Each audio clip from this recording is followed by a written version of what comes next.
Сәлеметсіздер ме? Мен Мұрат Айым, зерттеуші. Жасым 5-те. Бүгін мен Гүлжан Шайқызымен зерттеу жұмысын қатысамын. Сәлеметсіздер ме? Мен Мұрат Айымның жетекшісі Исупова Гүлжан Шайқызы боламын. Бүгін біз қызықты зерттеулер жұмыстарын жүргізетін боламыз. Бүгін біз Айымна магнитпен жұмыс жасайтын боламыз. Магниттің не екенін білесің бе? Магнит бұл минералды тас. Бүгін біз осы құралдар арқылы осы магниттің ерекшелігін, қасиеттерін зерттеп көреміз. Ал сен зерттеу жұмысын жасауға дайынсың ба? Дайынмын. Ал олай болса, бастайық.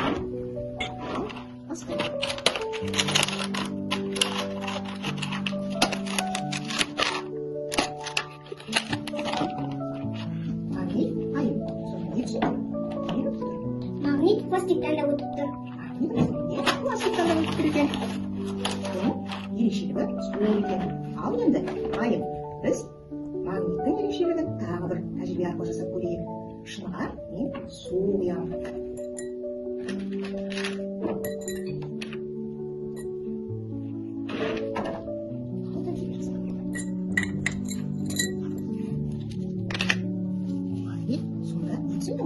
Магнит судан да өтіп тұр. Шын ыдыстан да өтіп тұр. Магниттің күші шын ыдыстан да және судың ішіне де өтіп кетеді. Қарап жүрейік. Көрдің бе міне қандай тамаша? Енді сен мына ұшақты қондырып және ұшып көрші.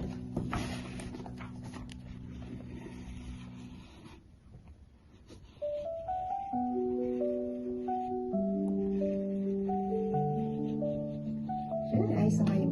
Бұған не байқадың? Магнит қағаздан да өтіп тұр. Міне, біздің магнитіміз қағаздан да өтеді екен. Сонымен келесі жұмысымыз құм астынан қазба байлықтарын іздейміз деп аталады. Қазба байлықтарын табу керек. Қазір біз тағы да магниттің күшін көрейік ерекшелігін. Дайынбыз ба? Дайынмын. Ал құмнан қалай өтеді екен?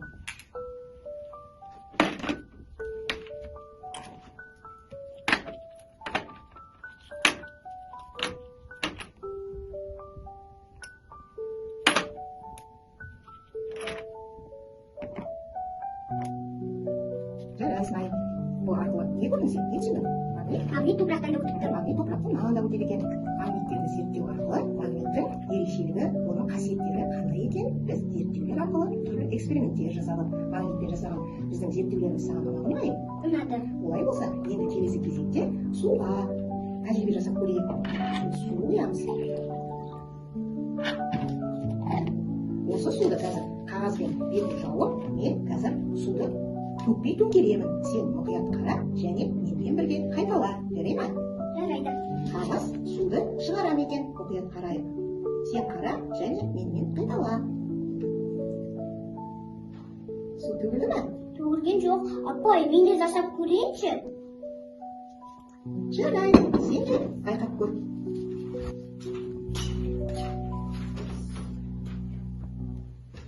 Жарайсың, Айым. Енді суды өз қалпына келтіре ғой. Айым, біздің суымыздың жаңа төгілмеу себебі ауа қысымы судан көп болғандықтан біздің қағазымызды бетінде ұстап қалды. Сондықтан біздің суымыз төгілген жоқ. Біздің ауа қысымымыз судан көп болып тұрады екен. Келесі тағы бір зерттеу жұмысын көреміз. Мына тарелка ішіндегі шариктерді сусыз құрғақ күйінде алатын боласың. Бірақ сен қарап отыр. Міне мен не қоймадым? Су болдың ба? Қазір біздің шариктеріміз не болып қалды? Су болып қалды. Су болып қалды. Ал сен қазір осы шариктерді сусыз алатын боласың. Құрғақ күйінде алатын боласың.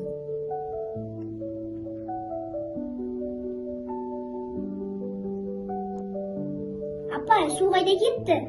Ал енді, Айым, біздің жаңа су құйғандағы шарикті тарелкеге су құйдық қой. Енді біздің шаригіміз құрғақ та. Көріп қарашы.